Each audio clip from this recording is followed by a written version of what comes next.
Special announcement, travelers! A new limited edition t-shirt based on our first original audio drama, These Backwards Echoes, is available on the JoyRide Teespring store between April 1st and May 31st before it disappears into the echoes of time.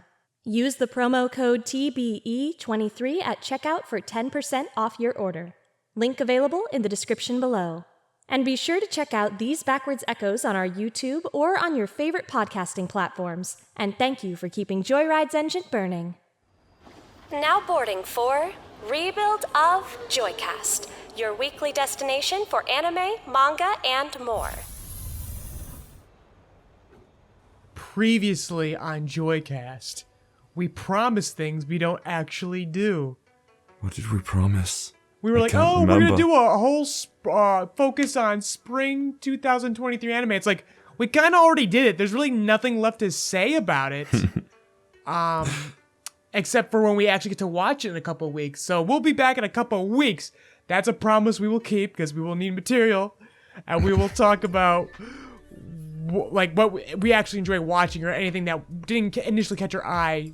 Do we end up actually enjoying? Val, how you doing?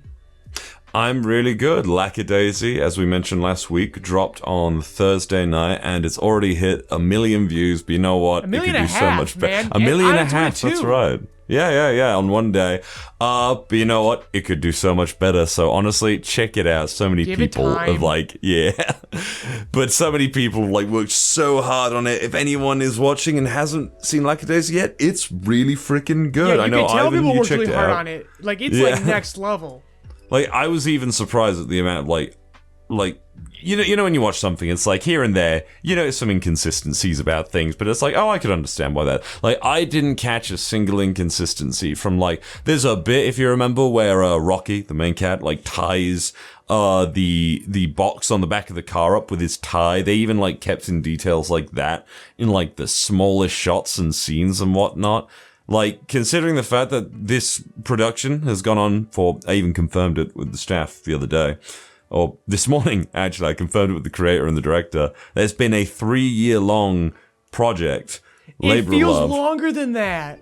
It does. I mean, dude, I literally remember the day that I got the role. For Zed. When did you actually record it? When did I recorded it about 3 years ago, around... Yeah, I'm going to say, sounds about right.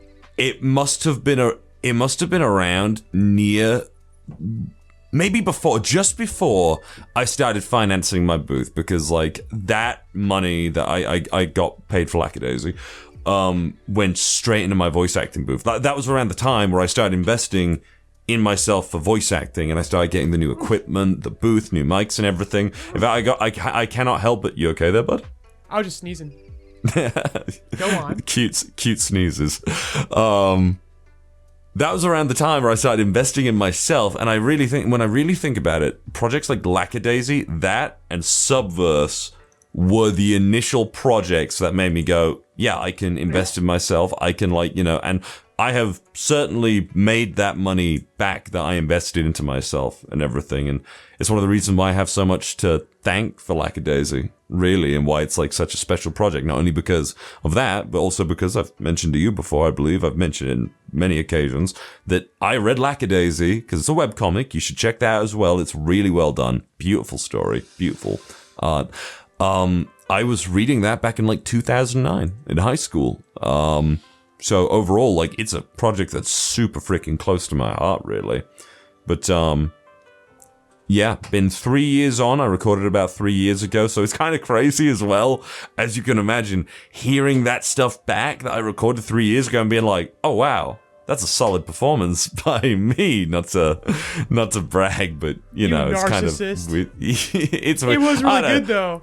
I've been kind of trying to go with the mentality lately that, you know what, there are plenty of people, in fact, you should all listen to this as well, there are plenty of people who are going to jump at the opportunity to put you down, so just try and be a bit more confident in yourself. I mean, you gotta gas yourself up, and no one else is gonna do it for you. Pretty much. But yeah, across the board, Lackadaisy is incredible. It's a new bar for these animated pilots that are showing up on YouTube. It really is. Could I ask if there was a highlight moment for you that you can remember in the pilot? I just thought the opening was just beautiful. Oh yeah, no, the opening is I speak with the director and the creator Tracy and Fable.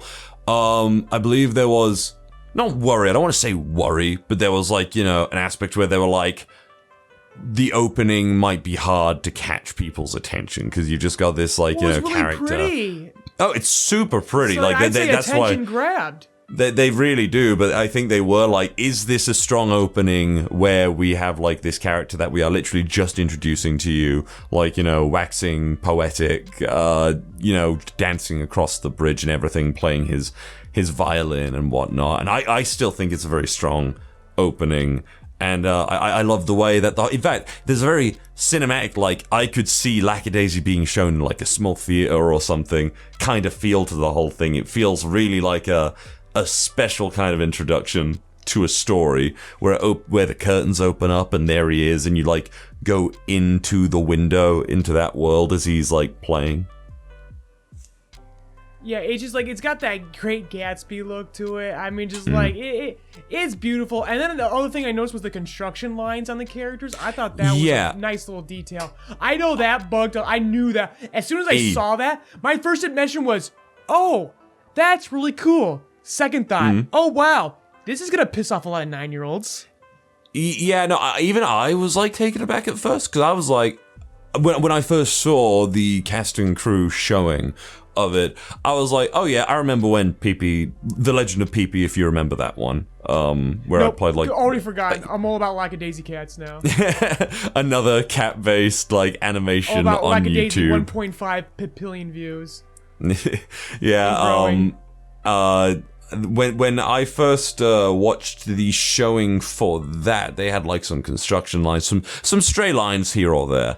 And I was like, oh, I guess they didn't remove them. And I thought like maybe, and my first jump was, well, this has been such a professional freaking like, you know, thing. Cause I haven't been there for every call or anything like that. Although I will say Lackadaisy is also special in that it's probably the most like involved that I think a voice cast has probably been with like I agree. The actual production side. Yep, that's all I ever heard fucking voice actors talk about. It was like, compared to other projects, this was very VO industry insular. Like, everyone was really proud of it. Everyone was very excited. They were, I would say, for the past 3 years, they've been gassing this up. Yeah. And it didn't disappoint. No, it's been super good. Like I was free basically to come and go whenever like the crew was working. Hell, they appreciated it most of the time. If like, you know, it wasn't like too hectic and busy or anything like that. They welcome people like coming in, like sharing stories, and just like it was very communal, you know. And yes. I think in that regard, it was a very friendly, nice environment. It was just always nice to just pop into a call and talk with the creator director and anyone else who just so happened to be in there. Like just everyone on there was absolutely lovely, and I haven't really expressed it that much on Twitter because like I have been, as you know, I've been gushing about this project for years whenever it came up and like how proud I am to be on it. So, but like I am just very blessed to like have been able to work with everyone on that cast and crew. Very, very blessed. And they should be blessed to have you. I mean, you've made good on your statement on your demo reel. This man guarantees quality. Man, you are a good luck charm. Fucking Legend of PP had over 2 million views. Over 1.5 billion views on Lackadaisy right now and growing. Over 3 million on freaking My Hero Bridge movie. Over 1 million on Spikes Family of Bridge. You are a good luck charm, my friend. That's why you'll never let me go. The man brings numbers, folks. So if you haven't watched Lackadaisy, get on it. It's awesome. But getting back into our usual realm, a very interesting thing just came about. I talked about how My Hero, if the time was budgeted right and Horikoshi didn't get sick for like 5 months now out of the 8 when he promised the series was going to end. My Hero should have been done right now, and now officially, Shonen Jump officially, it should have like this is the week that he was like it's gonna, or the month that he said it was gonna end, right? This is the month. He didn't claim it end this month. This is the month that we all projected because this is the last. As we are currently recording on March 31st, his official schedule only marked him for 1 more week. But obviously that is out the fucking window. He's not entering this next week. as we'll discuss in this week's chapter when we get to it. But what's interesting is this is the time where his replacements are supposed to be showing up, and they have been announced. And yeah, Jump brought in the big guns. They are very scared for when My Hero goes, and this also bodes as a sign that My Hero should be ending very soon, because but first of all, because My Hero Academia isn't going right now, something has to go. And roll the drums, guys. If you didn't already know, Tokyo Demon Bride Story is getting the axe. That's the one that's leaving the magazine. I forgot that was actually a thing. Yes, because I shouldn't be so fucking passive about it. It's a shame, because the mangaka who does it is very based and very funny. He's a cool guy, and he reminds me a lot of Roboco's mangaka, like just very deserving success. So like this guy will be back because he did nothing wrong. He just did more domestic propaganda, and that trend, that experiment, is clearly over. It's not working. Spy X Family is the standard, and Ichinose Family's Original Sins is proven to be the innovator on that concept. Its volume sales are doing great. Tizen 5 is there as long as he wants to be, which I should remark that I hope it goes for as long as possible. Ichinose Family's Original Sins, we've bossed it up a couple times in previous episodes of this podcast. I swear to God, every week there is a new twist, and I just want this to keep going just to see how many twists this motherfucker can pull out of his ass. Like, it's getting silly. Entertainingly silly. Ichinose Family's Original Sins. How is it going so far? There are so many manga. Manga. I said I'm gonna read this manga. I'm gonna check it on every. I'm still reading it. Like I know you are. I mean me. I'm commenting on myself. You should go back to it. It's very fun. That was the most interesting to me in that it's obviously like it appealed to me more than Togepi did. I think at this point it is far more appealing than Togepi. I agree. Togepi will still have a special Togepi-shaped hole space in my heart that he gets to stay in. But this is definitely proving to be better. More, basically, Tizen basically has proven that they are developing as a mangaka. Because in the scheme of things, they're new. I have not checked it out all, but I'm surprised that Kano Banashi has 55 chapters. They haven't taken a break, It's not surprising. That one sells so good. Japan loves it. They haven't taken a break or anything, have they? Except for they just keep going. They've been weekly. They've been smooth sailing. Damn, they're going absolute smooth sailing. It's a winner. It's a winner. I'm gonna say I'm looking at that. I'm looking at Demon Bride. Immediately, nothing. There's nothing wrong with it necessarily. You can't compare those two. They're not. No. I'm not comparing because I've not actually read these really. I'm just saying there is something about Tokyo Demon Bride's story that isn't very appealing in their character design for some reason. Really, I actually quite like the art, and I think it's quite funny. No, the art is fine. I just there's something about the character designs to me that I don't find terribly appealing for some reason. It's not the character designs; it's the world. Like it's the type of character it chooses to showcase, which I don't get even into know as we that. describe the new titles coming on the way. But like I said, domestic propaganda is dead, bro. It's not like. You got Spy X Family, you got Marriage Toxin on Jump Plus, and you got Ichinose Family's Original Sins. I mean, I should. It's not really dead because obviously, freaking what's the what's the one about the two high school athletes that are sharing the same house together? It's basically more marriage propaganda. It's in quotations a sports manga. It's not Blue Box, is it? I think it's Blue Box. Yeah, I'm pretty sure it's Blue Box. A badminton guy falls for a basketball girl. Do these sports cross lovers have a chance? Yes. But basically, like what I should say, it's they're not very that cute, dead, actually. It's dead. It's the fact that they're not making any new ones because it is overflowing. This is but on top of this was both the things that are wrong about the domestic propaganda situation and also the Jujutsu Kaisen contemporaries dragging it down situation. Look, Blue Box it's gets more yokai because spirit fighting shit, and it's like, oh my god, you just threw every popular concept at the wall. At Blue least Tokyo Demon Bride story was funny. Blue Box gets by because the illiterate readers haven't actually realized that they're not reading Blue Lock. Okay. Harsh, That's how- but funny. Where'd you get that comment from? From the bottom page of Viz No, Media? no, For the it- Viz Media comment section, did you get that remark from? No, it came from the depths of my mind just now, because I remember us even having this conversation where I was like, "Oh, what's that manga you wanted me to read? Blue Box?" And you're like, "No, Blue Lock." And I'm like, "Oh, Yeah. well, there's one right." I'm pretty sure I literally made like a mistake on it when we were doing Manga Rochambeau, and you told me to read Blue Lock. Yep. Yeah, and then I think I was like, "Oh, it's not Blue." Yeah. But yeah, it's like I said, it's a shame because I do actually quite like the mangaka. He just needs to get an innovative idea. That's all he needs. If he proves to be an innovator, he's gonna do gangbusters. You could just like you could- Tyson 5.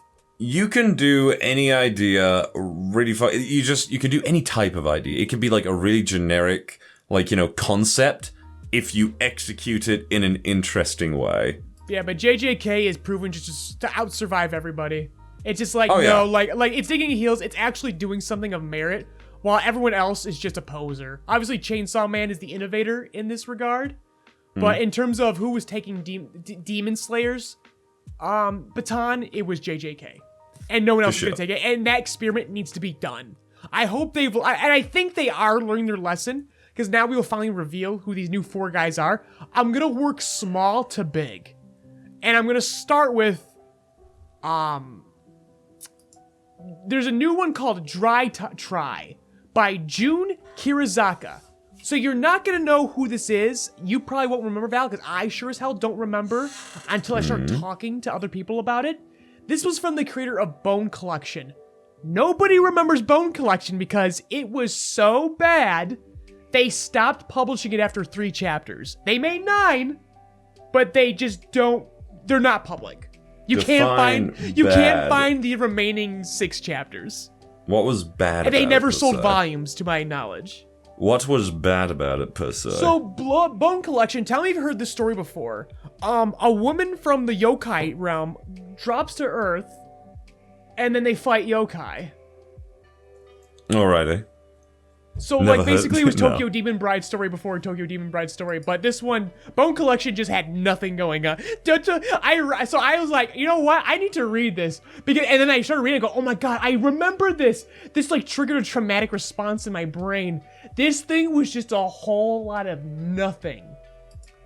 I mean, I'm looking at it, I certainly don't remember it. I thought the name rang It a was bell, dead. Like, but... this was deader than Dodoran. How old is this? I think this came out, like, just, like, 2 years ago max, maybe 3. Really?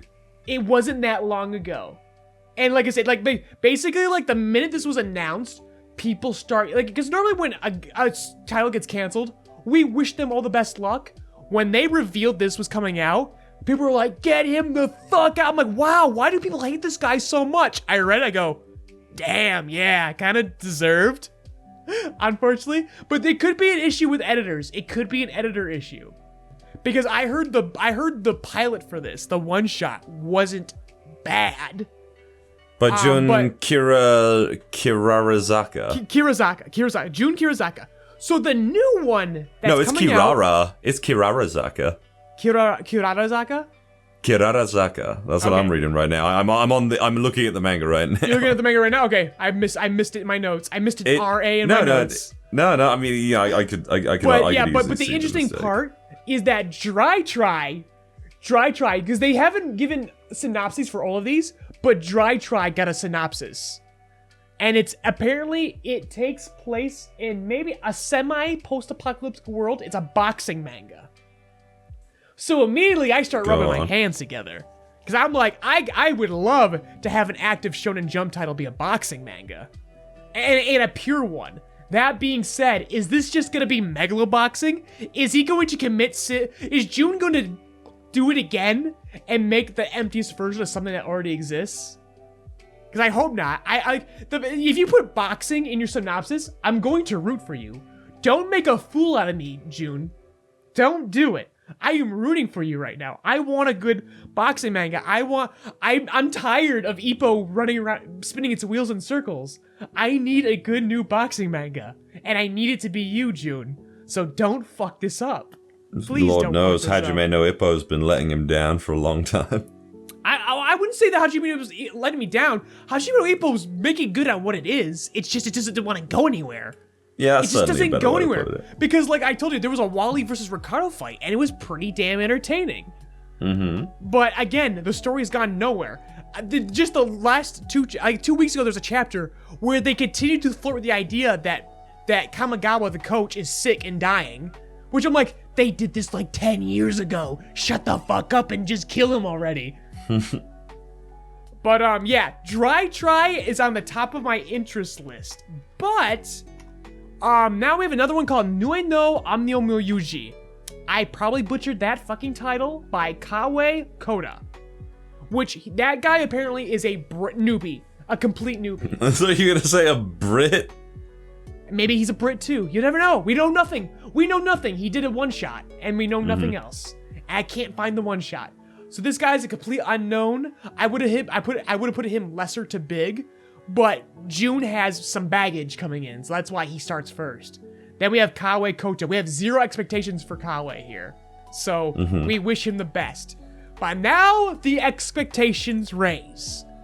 Because the next one announced is Tenmaku Cinema by Shun Saike and Yuto Tsukuda. The Is this creators another of one Food about Wars. a comedy duo or something?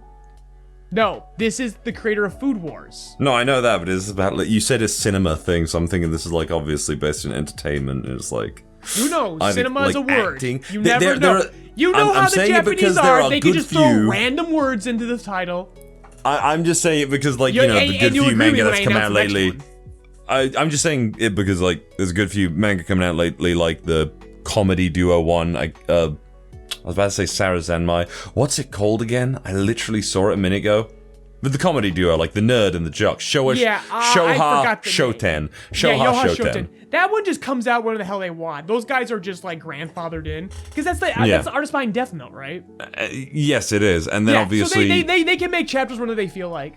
And then obviously we've got Akane Banashi, which Yeah, I'm like... Akane Banashi, which Akane Banashi is at least unique, where they went after a very specific form of popular Japanese entertainment.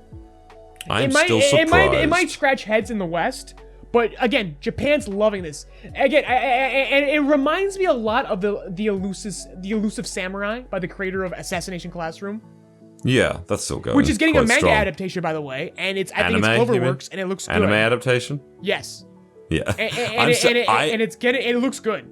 I am still I might watch surprised it. that Undead Unluck is going quite as strong as it is, which I know we've already had the conversation where it's like, Our after the listeners have first said chapter. it gets better. They said it gets better. Apparently it gets way better after the first chapter. And I'm gonna yes, give it that exactly. chance. I'm gonna give it a shot. I will watch it. As you cringe and dig your fingers into whatever In that chair you're pilot sitting in episode, as you I don't watch like that that first pilot. episode. I don't like those opening chapters, man. But Tie him everyone down, says Steena. it gets It's the better. only way that he'll get through it. It's like the But, werewolf waiting for the full moon. But going back to Tenmaku Cinema, though. So it's the creator of Food Wars. So remember how Food Wars just kind of like farted out of existence? I literally had no idea because I've never been interested in Food Wars whatsoever. Food Wars was a time, man. That was a time in anime. Its spotlight in manga was hit and miss, but man, like that was like the anime for a while, and then it petered out, just like the manga did. I remember the Schmucks doing their abridge of it, and that's and it about petered out. Like it just like something about Food Wars is cursed. Yeah, like I could never just get into it. I guess I know it was just like I watched it one had a episode. top-heavy concept. It was a top-heavy concept. Yeah, I think I remember an episode where it was like, oh, the cheese, our family's cheese and shit, and it's obviously like the usual. Yeah, it's just the usual like Master Chef, the anime. It was really cool. dramaticism mixed with cooking, and it just didn't appeal to me for some reason. It couldn't raise the stakes because the stakes. It was so earnest right off the bat. Like it made everything feel like the end of the world. Episode 1. It had nowhere to go up. It could only go down. It was just a victim of its own earnestness and its ambition. Like I do find it funny how like the first volume cover, it's like, I don't know what the fuck kind of meat that is, but it's like all wrapped up and it just looks like someone took a picture of a really nice piece of meat they just cooked and then like photo edited it into the manga. Right. Like, that's how it looks. I know it's probably drawn with, like, you know, a million textures, but, like, fourth one coming out over the course of these couple of weeks is going to be Kiruao by Tadatoshi Fujimaki, the creator of Kuroko no fucking Basket. Oh? What? He made, But he made, again, I talked about that golf manga. Yeah, I was gonna say, when you put random words into your title, Robot X Laser Beam, which was a golf manga, which got really popular because it had a cool-ass name. It was from the creator of Kuroko no Basket. It had a very strong start, and then it fucking fizzled out in, 50 chapters? I think 70, at least. Like, it's got 7 volumes. It ran. It definitely had a run, but the run definitely went shorter than it wanted to. Yeah, it was around for like a year, and then, it petered out. I just remember that just being a victim of its own hype. Yeah, it was just like, oh, it's done now. Really? And he released that very quickly after he finished Kuroko no Basket as well, as far as I'm aware. Yeah. Yeah, apparently this title is based off a one-shot. I can't find it, but the discourse says that it was very well received. So like, actually, fuck me, no. Kuroko no Basket ended in 2014. Robot X Laser Beam came out in 2017. Yep, sounds about right. So you know what? No, he had like a decent amount of time to like. He rested on it. What is this new one about then? Again, I don't know. Like I said, these one-shots are so hard to fucking locate. Oh, so a lot of them aren't even, like, released in English, at least, yet? Yeah, at least not actively. Like, again, like, localization, we've talked about this before, it's still in its infancy. And I'm sure give it time, they'll start releasing these as the content machine must grow. We need more content, more profit, things must grow. Eventually, they'll start scraping into those developmental one-shots, guaranteed. But right now, we can't see them. But I know that people who have seen these one-shots said they're good one-shots. So we've got some promising new titles coming. Again, only one newbie, one guy that needs to redeem himself, and we have 2 veterans who are definitely due for a comeback. So, some interesting freaking titles. Exciting. I'm looking forward to that then. We'll probably do like the usual read. I'm hoping something appeals to me because like the last batch of manga, obviously, I've been like semi-interested, but not enough to actually get the fuck in there and become invested, essentially. That's been like my biggest issue with a lot of these things. Even Fabricant 100, which is doing cool stuff, and I really like it aesthetically. I'm really enjoying Fabricant. No, yeah, I think that's already the true My Hero replacement. I mean, if we're going for just like the Jump title, the classical Jump, there it is. Only time will tell because innovative in its relationship between protagonist and antagonist. Like unless it's on Jump Plus, I think it's really the Japanese market that probably decide whether these series live and die. They're the ones keeping Ruri Dragon alive. Yeah. On life support. I think it's been over a year since it came out now, and people are still like trying to get that shit back on there. It's crazy. Like I don't know. Like I just think that I know the mangaka was sick, but it's like, are you sure you just weren't ready for this? And it's going to come up to a year.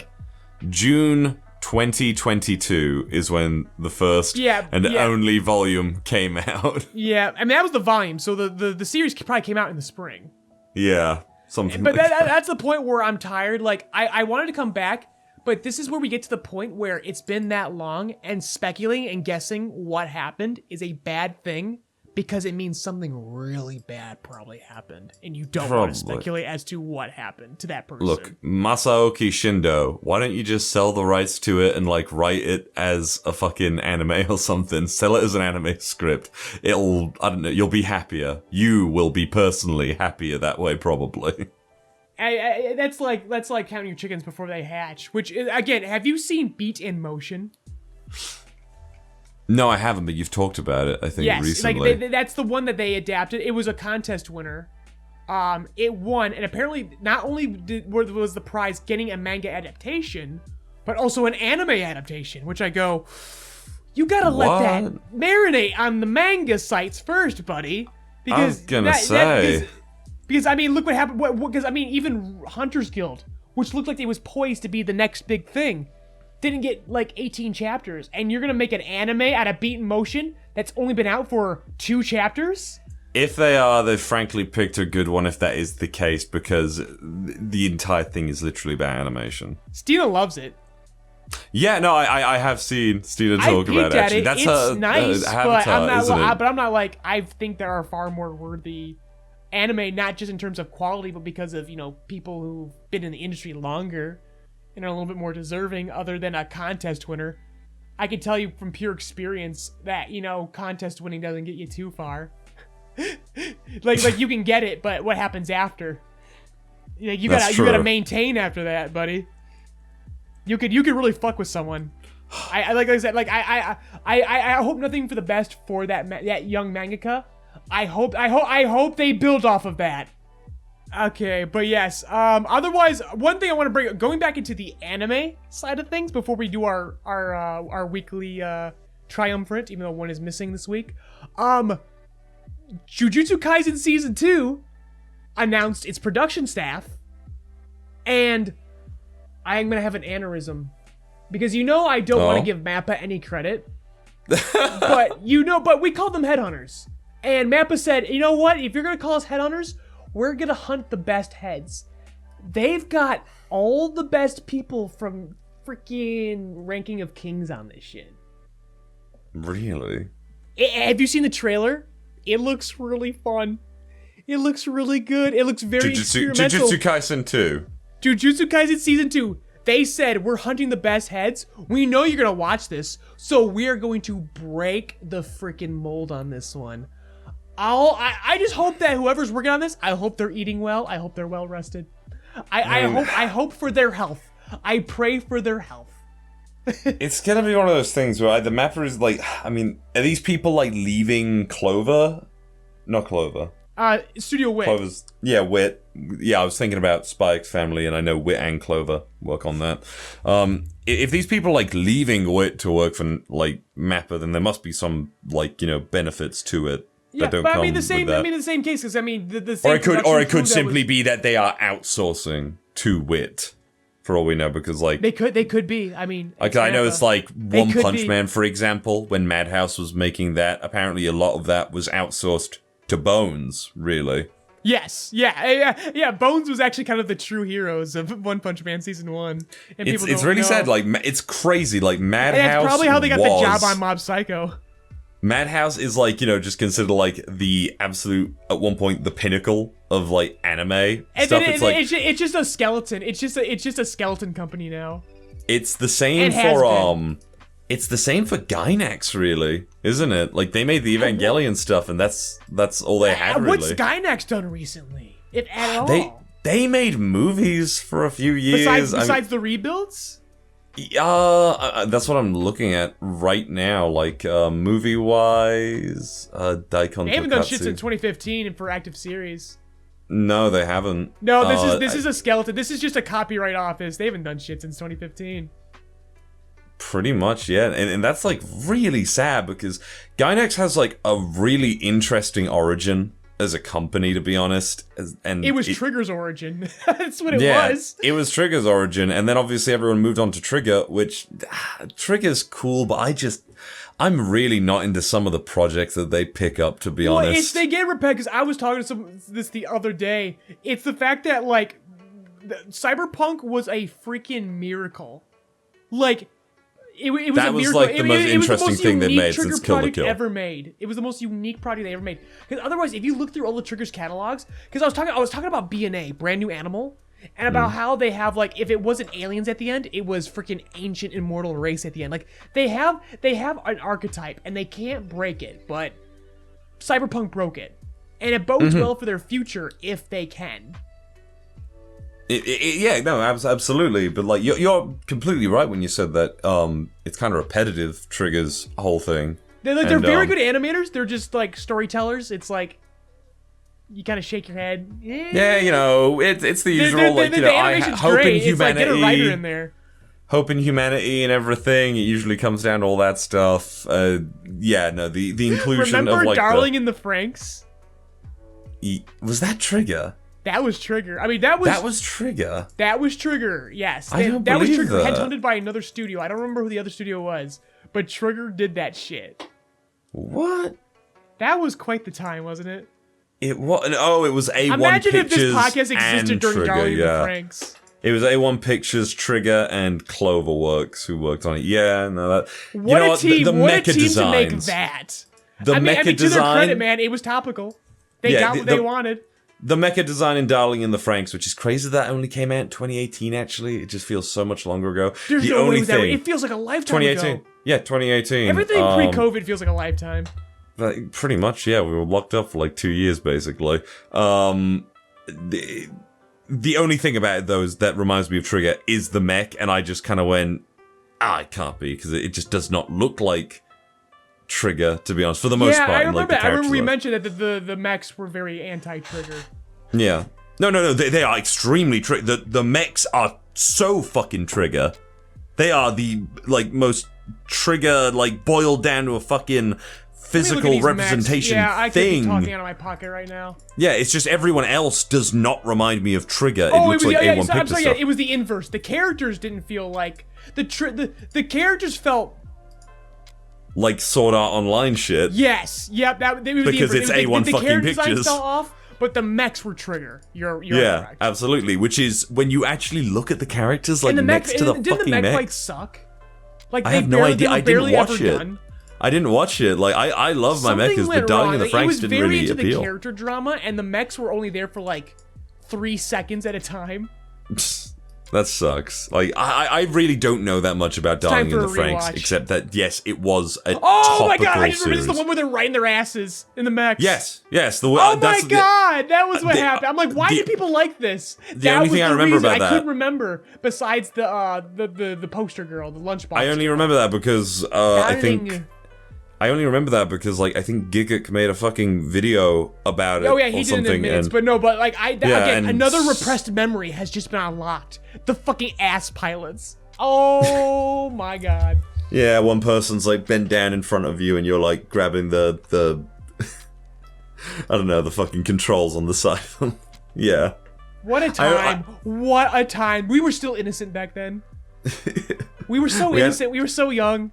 We hadn't even met in person back then. Oh my goodness. 29. Yeah, no, it does feel like fucking ages ago. It's fucking crazy. But do you want to talk about Chainsaw Man then? Yeah, we need to get to our manga. For we need to get the half of our triumvirate that we have, I guess. It's 2/3, not half. Yeah, that's right. Yeah, that's right. Because One Piece. I don't know why I always kind of count. I always ask about Fabricant 100, so I kind of count it because I'm not reading it myself. No, you do not put Fabricant 100 in the triumvirate just yet. Let My Hero Academia die first. Okay, let the corpse cool a bit. Okay. True. Don't do that. I'm actually getting nervous. I actually almost teared up a bit. Don't do this because it's getting very close to where My Hero Academia will be done. Yeah, I know all we do is bitch about My Hero Academia on this podcast, but truthfully, we love it. We definitely love it, and I do not want it to be replaced just yet in the triumvirate. Don't do that. I mean, I'm almost certain at this point Horikoshi just doesn't want to have spent 10 years of his life on it, which he probably already has when you consider the fact that he has. Yeah, for sure. Because there's gonna be freaking there's gonna be a stuff or the world building aspect. Who's Attack on Titan's mangaka? There's gonna be some Hajime damage control Isayama. after it ends. You know this. True. Yeah, people are gonna probably hate I the should ending say of that that My one. Hero Academia will end much better than Attack on Titan did. You could quote me on that. There's possibilities. It might. Time has not been kind to Attack on Titan. I don't give a fuck about the anime. I still the quite anime is like. great. Okay, I get it. Okay. I don't think the ending is amazing for Attack on Titan. This was a good thing. I don't love the ending for Attack on Titan, but I really don't think it's that bad either. I think it's at least true. I think it's true to itself and the themes of the series. I think it was true to itself. If it had ended in 2014 when it came out, if it was that opening arc and then it ended like that too, I'd be like, yeah, true to it. But this motherfucker was like, it's an anti-war manga. Bro, are you an idiot or a liar? You motherfucker. When you satirize or you make the military the problem, you don't make the military solve the problem at the end, fucker. Stop it. I think it's more of a case of he probably tried to think about it realistically and was like, well, how would like the world go on? And it's like, he ended it nihilistically is what he did. Yeah, I know that's your issue with it. It's like I said, I'm fine with that, to be honest. If it's like, well, he's not going to eradicate society as a whole in it, I guess. Keep your nihilism. I'm here to evolve.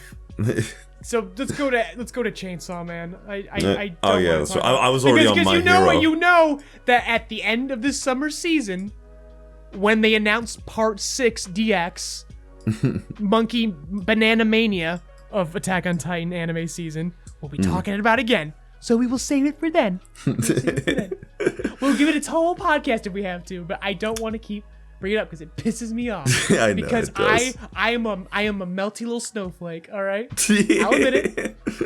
I'm a woke ass little snowflake, and I don't like the Attack on Titan ending. Not because of the reasons why the 9-year-olds hate it.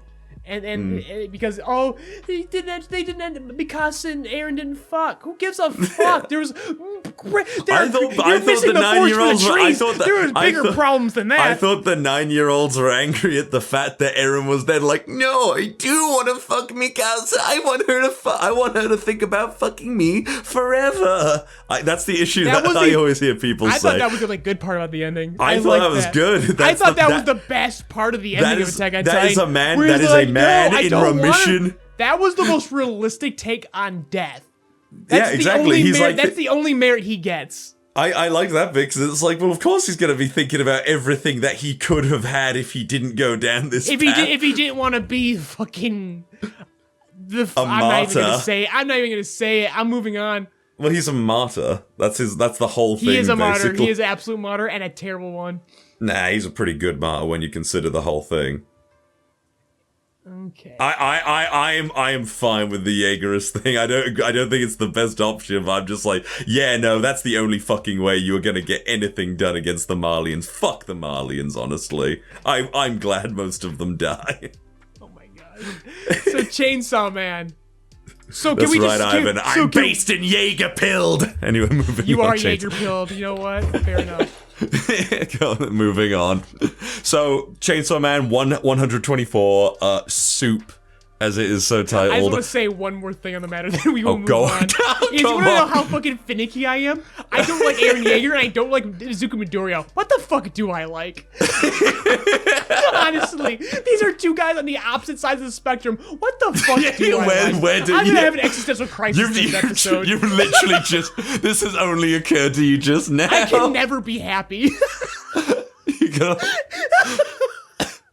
I'm expecting you to just go, fuck. I was expecting, like, when you said that, if anything, you just reveal with a fuck and, like, throw a fucking glass against a wall. You discovered the clues. I'm just an asshole.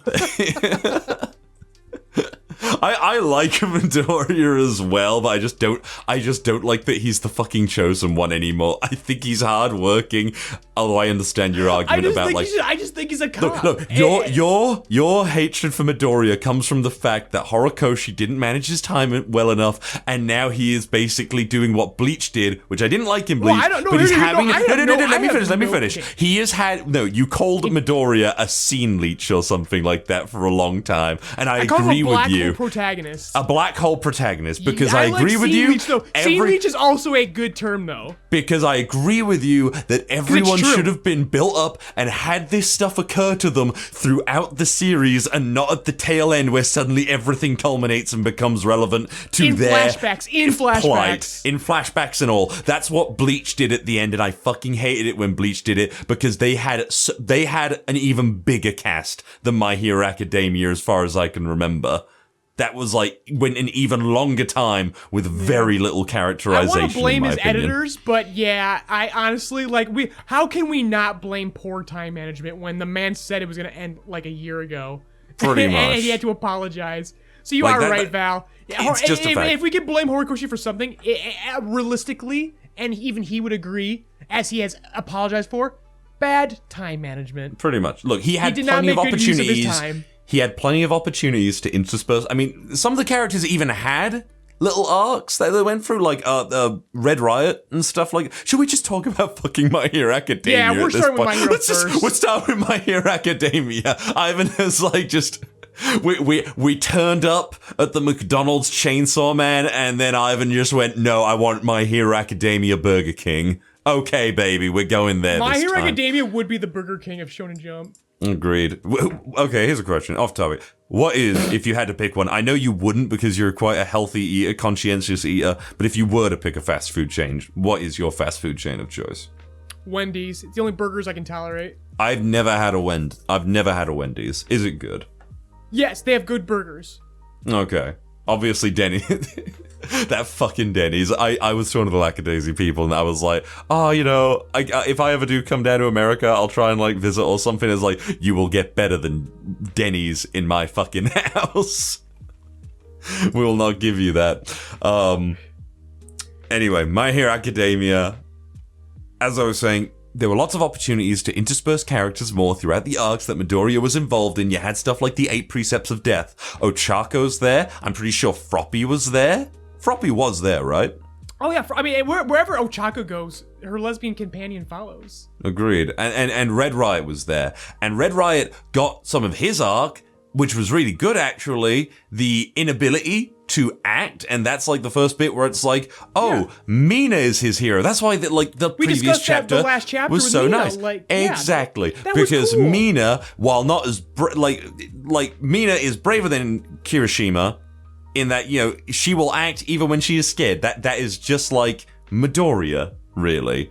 She's fucking terrified, but she'll at least stand up, say something, try and do something, and that's why she's his hero. That shit's good. And admittedly, that whole thing could have just been, Kirishima, you're done. You had your arc. As small as it was, you at least had something, and we now understand your motivation and who you are as a character through that. That's good. And they could have had stuff like this with, Choji? Is it Choji? Or Shoji? Octopus. Oh, Shoji's the octopus, man. Yeah, they could have had this with Shoji at some point. Like, this could have happened way early. I think the way that they did it is super good. The specific way that it happened was really good. I loved the metahuman freaking riots and everything at the hospital. I want to bring that up because they have constantly brought up that Shoji is creepy, and then he just rolls with it. Yeah. Like, they do it. It's just like someone in the discourse brought up, they said that the issue is, again, you said poor time management, and this other commenter said lack of urgency with other characters. He has sprinkled ideas, but they don't seem urgent, they never seem important, and they're never important until the reveal. If even then, it still doesn't feel important enough. It doesn't feel good enough. One Piece does a good job of this. And go figure, Horikoshi's a disciple of Oda. I think that One Piece does it better because One Piece is on the move. We stay in a specific area for a very long time in One Piece, but honestly, I was talking about this with someone. If at the end of One Piece... Those little pieces marinate for a good while. Exactly, but I was talking about this with someone. If at the end of One Piece, we suddenly get every single character that Luffy has ever met or had like a meaningful interaction with turn up and have like one last big, like, you know, like moment and shit, we are going to be there all day. And I'm just like, look, there are some characters that would be great to see interact with Luffy, talk, save Luffy. You can do a myriad of different things. All we really have to do is see those characters. They don't need, like, you know, an entire like mini arc or 3 chapters dedicated to every single character that we've met in One Piece. That would be kind of fucking stupid. Would it be nice? Yeah. But it really wouldn't be ideal. Because those characters that Luffy has met have already fulfilled a lot of their arcs and, like, what they wanted to do because of Luffy's help and everything. And in turn, the final arc should be all of these characters coming together to help Luffy finally fulfill his dream. They don't need to be, like, super developed upon by the end of it. You know what I mean? Right.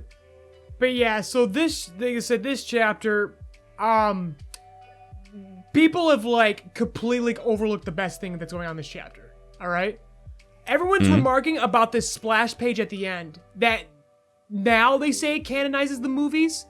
Motherfucker, you could tell people never read the Endeavor. You know people never read the Endeavor Agency arc. Oh, yeah, He's done this before. He did this before. Was that, like, the first time? Was that the first time that, like, what's her name? S.H.I.E.L.D. whatever her name is, like, was, like, talked about or something? Yes, but, like, here's the thing. They never directly talk about them, but they're always referenced, like, visually. He did this during the Endeavor Agency arc. He canonized this shit, and he's done it again.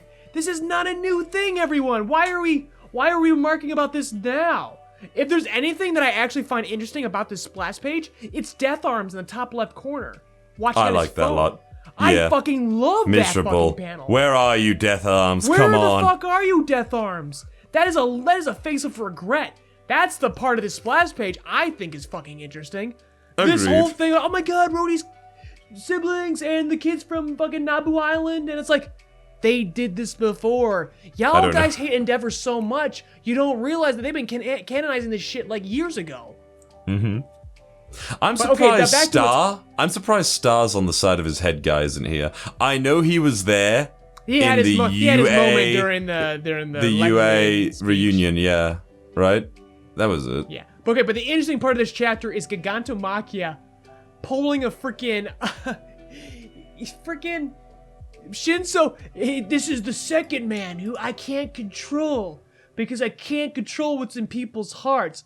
Like, that's cool and all, but what's really cool is that Gigantomachia is so fucking pissed at his ex-boyfriend. All for one. He's like, motherfucker, you abandoned me and you put me in charge. You put a fucking child in charge of me? Some video game incel scrub? Fuck you. I'm gonna kill you. This kid doesn't control me. I'm doing this of my own volition. I thought that was kind of a lame reveal. It sort of, it kind of takes away from Shinso's moment. It absolutely does. It absolutely takes away from his moment, but it gives Gigantomachia a moment, so I say lateral movement, honestly. Kinda. Because Gigantomachia was a scary-ass fucking thing during the war arc, so the fact that he comes back and has a moment where he's not really siding with the heroes, but he's like, get fucked all for one. I like that the villains have a traitor. I kind of like that as well. And it's more satisfying because it's the worst. It is the absolute worst traitor they could possibly have as well. But I feel like it lacks build up for it, really. And you could say, like, well, because this is an evil man getting comeuppance for abandoning someone, sort of like how society for using abandoned people as pawns. Yeah, for using people as pawns, not really seeing them as, like, an individual with value or anything, because, like, why the fuck wouldn't you value having Gigantomachia on your team? You'd be like, no, you don't get, I'm not abandoning you. I would never abandon Gigantomachia. He's too much of a fucking asset to the fucking... I just like the Gigantomachia, in not plain words, just saying, you want to be a part of everyone's origin story? You're gonna regret being a part of my story, bitch.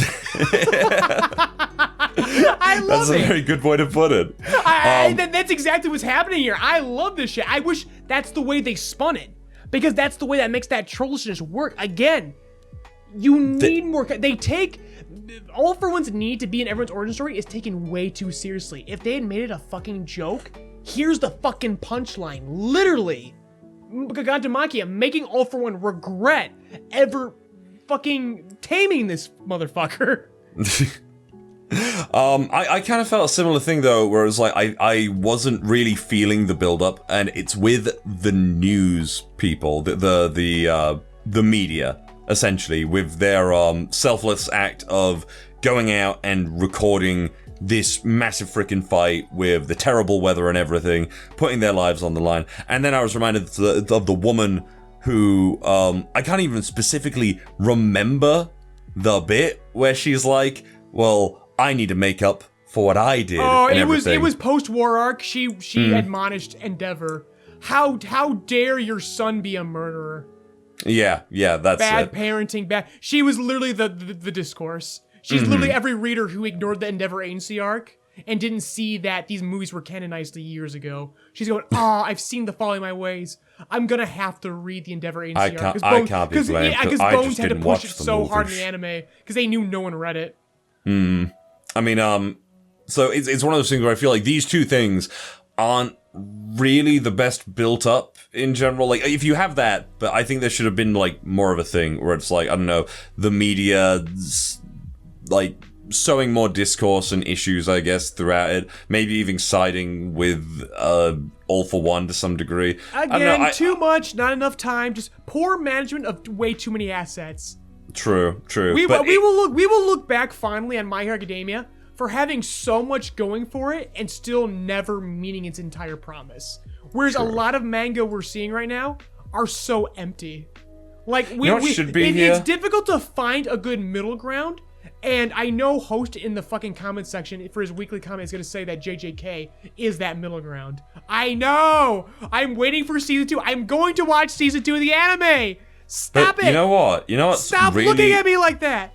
Wait, but Ivan, do you know what's missing in the splash page at the end? With all the movie references? Who's missing? Me? I should be there. No.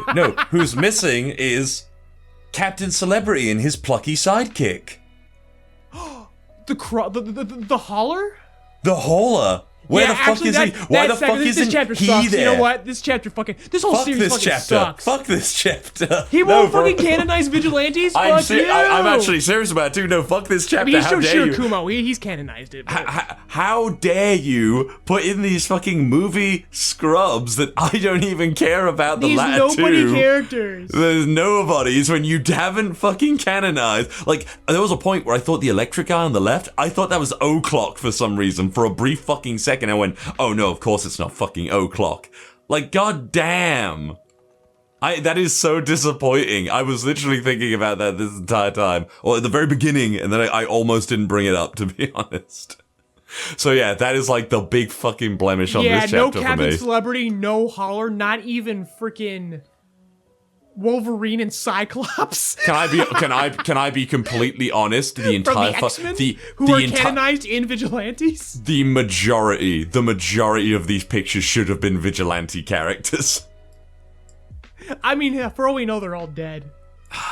True. So much shit has gone down. Horikoshi put himself in here. Did you notice that? The middle one with the cat and the guy with the long hair with his face obscured by the Oh, really? That's him. Horikoshi. That's cool. I was curious about fucking narcissist. I wanted to be in there. Put me in that frame. I was curious about the freaking couple like on the city with like the two beers and shit. Just that's you and me. Cuddling. That's you and me. Oh. We were in there. We gotta be kind to our editors, and we need to talk about Chainsaw Man very quickly before we go. Yeah, not much happened in Chainsaw Man, but we got a little bit more information about this devil. Where at first, what do you mean nothing happened? You're doing what you wanted. You're watching Asa and Yoru develop together and have a moment and interact. That's true, but I'm also you're getting exactly what you wanted, Val. I know, but I'm also like, is this the fucking time? I don't want. I mean, you know, I guess it's necessary. I'm happy for too. This stuff. I like this. No, it's necessary for this stuff to happen in these situations because this character, this fusion of a character, Asa and Yoru, need to come together need to get their shit together for fights and become like a working pair essentially. And you know what? If this is the fight to do that, you're right. That will be good because Yoru is finally stopping and having to like talk to Asa essentially, saying, "Wait, you're afraid of me? Why are you afraid of me? I'm trying to fucking help you. I'll fucking kill you. I'll fucking kill you, Asa. I'll hate you." It's like, how the fuck can I trust you? And you're stupid. And that's the thing that like Yoru hates the most. Realistically makes perfect sense. Yeah, exactly. It's quite good in that regard. But I'm still just not entirely sold on this fucking devil for some reason. Give her some time. Give her some time. Yeah, like they're not glossing over this fight. No, notice that they're not glossing over until they do. But right now, they're not glossing over it. The only other real fight we've had thus far is, and it was ages ago now, the Justice Devil 2.0 fight with attempted school shooter friend. No, that was glossed over. It was glossed. It was glossed the we got over. The uniform sword. That was it. Exactly. Like that fight was a lot of build up and probably the most disappointing part of like the series thus far, to be honest. If I had to name one. Like, could you think of another one? I was gonna say they spent some time on the Bat Devil, like them running from it, but yeah, nothing really happened. They did spend a decent amount of time on that, but I mean, because it was tied to an origin story. But let's be honest though, the build up to that fight was huge. You know, the don't come to school tomorrow, my neighbor is buried in my backyard. That build up was the best, and I was honestly expecting it to be one of the greatest fights in the story. I was expecting it to be a big fucking thing. Where he's like, let the nannies in the anime take care of it. Maybe he might be pulling an Oda, which when you get to that point in your career, all power to you. You deserve it. I don't entirely agree with that because like I still think that the manga fight with Kaido and Luffy is genuinely good and entertaining a lot of the time. You know my opinion on the anime of One Piece right now, where I, in fact, think it's kind of over-animated, and I kind of don't like the freaking Super Saiyan Zoro. I have not watched the series since Film Red, because that just proved that Toei, although they've changed the style, there is no new substance. There's a lot of very, like, hard zoom-ins on people's very thick necks. Mm-hmm. They're not really doing anything. It's a lot of wiggles and zooms with fleeting seconds of action. That's it. There's nothing really happening in the action. Not really. Like, it's actually kind of disgusting. The most egregious bit for me is when, somehow we still talk about One Piece, is when Luffy does that uppercut to Kaido using, like, the full Haki power or whatever, and, it's like, motherfucker, this is like the final fucking hit. You've got the music blaring, everything. Like, you know, they're covered in their freaking respective we need auras. A moment. We need to get Twitter buzzing because we're losing right. views. They did it again with Luffy doing a team up attack with Yamato and everything. I'm like, that's the final fucking hit again. These should all welcome be. Welcome to Toei anime. There's a lot of final hits, baby. It's crazy. We'll be doing this for a couple of years. We could say, no, it's really driving home how powerful Kaido is, where you have seen the final hit at least 8 times over, but it's not gonna fucking come. You're gonna need more final hits, buddy. But yeah, we have to talk about the anime at the reveal of But bring it back to Gear 5. Chainsaw Man, yeah. As I said before, that this is going to be the more introspective part of Chainsaw Man. I have already brought this up, where he's cutting off the action on purpose, not just for the anime. That was just a joke. He's definitely intending for this part to be very introspective. And we're getting that right now as Asa and Yoru are talking things out. This is the more interpersonal story. It's weird because I think you're right. No, story. You are absolutely right because I'm finding myself. And it makes for great moments like "Don't come to school tomorrow." Yeah, but I'm genuinely finding myself. Tomorrow is better than most fights in part 1. In part. Yes. Yes. Don't come to school tomorrow was a brilliant fucking part. Don't come to school tomorrow is great, but I also think that some of the fights in part 1 are some like the best fights I have read in a manga for a long ass time. I agree, but I'm just making a testament to how interpersonal moments of part 2 but are. I agree with you because in general, I have been far more interested in the inter-character, the character interactions, the interpersonal interactions between each character more than the fights coming up lately. Because whenever the fights come up, it's sort of like, this is suddenly feeling like not that good to me. Like, literally, the other week when we read this, I was immediately like kind of down on the chapter immediately.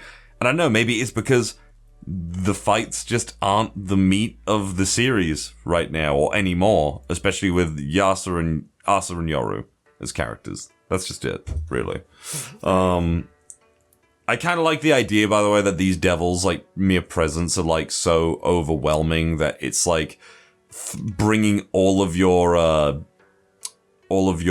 trauma to the surface. That's, like, a lot more interesting. Because I really did just think, like, at this exact point in time, are you just thinking about this stuff? No, it's actually really cool that that's why it's happening. She's triggering it, yeah. The thinking about trauma, you need to concentrate on something else, is what triggers you to fall. That's really cool. And I'm really curious, how is this going to affect Denji when he inevitably shows up? Is Asa and Yoru going to actually, like, full on save Chainsaw Man / Denji? I feel like Denji's gonna be too fucking stupid to fall prey to this. I don't know. I don't think so, because Denji has some of the deepest, most horrible fucking, like, history but that we is have. he still able to process that? Does he really understand what is happening? That is a question, but and maybe that's what we will find out. Well, I think he does. I think he does because he is genuine. Because he is trying to change and make decisions for himself. That shit is totally. I hope so. Like, it'll be very interesting. Because we got to the bit where obviously the girl's like, no, I'm not going to do what you say because I told myself I was. He remembers that shit. He has compartmentalized that shit, and it is in a little fucking box that he probably like is constantly thinking about. Yep. He probably wakes up in the night and goes like, oh man, that shit was fucked, and he's just distracting himself. It'll be a great team up. It will. They'll fight together. Yoru and Chainsaw Man will fight together, and then Chainsaw Man will hang upside down and they'll kiss in the rain while upside down. And in saying that, I'm excited for the next chapter. I'm glad we only have to wait 5 days for it, because I'll admit sometimes the 2 week waits when I'm like, I thought it was another 2 weeks. It's next week. It's next week. I'm glad, because sometimes when the 2 weeker ones come up, obviously it's like I'm not going to be like, oh, they should work faster and everything, but it's just like knowing that I have to wait an additional 2 weeks. It's the same thing with One Piece. It leaves a bit of a bad taste in my mouth when I'm actually getting excited for stuff. Hell yeah. And I think that's where we wrap for this week. I can agree with that. Ugh. So everyone, don't fall off the train on your way out. Take care. Please watch Lackadaisy Cats. Do it! It's good, please. And then when you're done, then watch the newest episode of These Backwards Echoes, episode 2. It's on the YouTube page right now. It came out. Woo! When you're hearing this, it's already been out for the whole weekend. But you should still listen to it. It's so good. But until then, everyone, take care. Peace out.